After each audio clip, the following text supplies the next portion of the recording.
Sebelum melanjutkan, jangan lupa subscribe dulu. Terima kasih. Bab 251. Aku mudah sekali impulsif. Bagaimana kalau kau ikut aku? Aku jamin kau tidak perlu khawatir akan keselamatanmu, dan aku akan mengizinkanmu menggunakan obat-obatan secara gratis. Mendengar perkataan itu, bahkan kepala keluarga Liu pun tak kuasa menahan diri untuk tidak memalingkan mukanya yang penuh keheranan menatap ke arah laki-laki berpakaian merah itu, tampak amat bingung. Apa? Apa maksud kata-kata itu? Membiarkan pemuda berpakaian merah mengikutinya. Mengikutinya untuk apa? Kata-kata itu. Apakah mereka semua terlalu memikirkannya?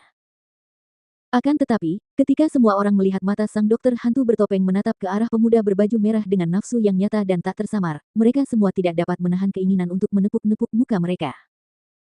Sepertinya mereka tidak terlalu banyak berpikir, tetapi Ghost Doctor benar-benar bermaksud demikian. Akan tetapi, karena bernafsu menginginkan pemuda berbaju merah di hadapan semua orang di muka umum seperti ini, tindakan Ghost Doctor agak berlebihan. Dan Feng Jiu yang mendengar kata-kata itu tertawa pelan, suaranya renyah dan enak didengar. Namun, jika mendengarkannya dengan saksama, orang bisa mendengar hawa dingin dan pembunuhan dalam suaranya. Tetapi ketika melihat mainannya dengan belati di tangannya dan dia mengangkat sebelah alisnya sedikit untuk melirik ke arah lelaki berpakaian merah, suaranya diwarnai dengan 3 bagian ejekan dan 7 bagian kemalasan saat dia bertanya. Dan siapakah kamu? Aku adalah dokter hantu, dan juga seorang peramu obat. Jika kau ikut denganku, manfaat yang akan kau dapatkan tidak akan terbayangkan. Tatapannya yang terang-terangan cabul tertuju lurus ke arah Feng Jiu, matanya bergerak turun sedikit demi sedikit, menatap tubuh Feng Jiu. Tatapan itu sangat mengganggu dan sangat tidak menyenangkan. Feng Jiu melengkungkan bibirnya dan menatap dokter hantu, yang hampir meneteskan air liur. Kilatan dingin melintas di matanya saat senyum yang memikat berkembang di wajah yang sangat tampan itu dan sikapnya tampak sedikit malu saat dia berkata, "Jangan menatapku dengan mata seperti itu, aku mudah sekali menjadi impulsif." Saat kata-kata itu keluar, wajah semua orang di kerumunan itu semua tercengang, menatap dengan kaget bahwa pemuda berpakaian merah akan bertindak seperti itu, dengan nada seperti itu dan kata-kata seperti itu sebagai balasan atas perkataan sang tabib hantu.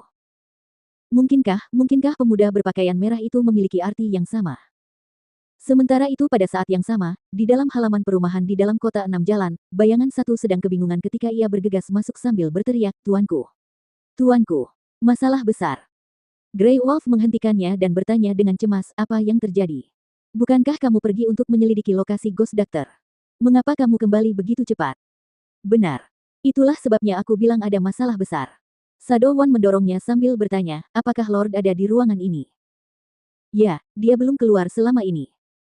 Grey Wolf membalas, dan tidak dapat menahan diri untuk bertanya, apa yang sebenarnya terjadi. Sadowan tidak menjawab tetapi terus berteriak ke arah pintu yang tertutup rapat, "Tuanku! Dokter hantu dalam masalah. Seseorang ingin membunuhnya."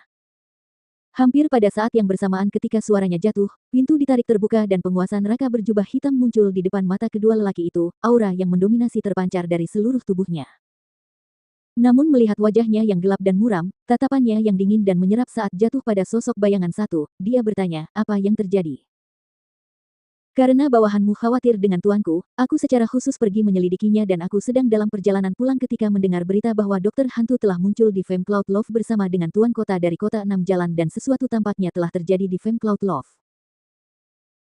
Dia melirik ke arah penguasa neraka dan kemudian melanjutkan berkata, "Seorang pemuda berpakaian merah telah membunuh tetua ketiga keluarga Liu di kota itu dan keluarga Liu memimpin sekelompok besar orang untuk mengepung loteng awan terkenal itu sepenuhnya, dengan mengatakan bahwa mereka ingin membantai pemuda berpakaian merah itu. Menurut apa yang telah dijelaskan oleh warga biasa, bawahanmu menduga bahwa pemuda berpakaian merah itu adalah dokter hantu." "Apa? Membantai dokter hantu?"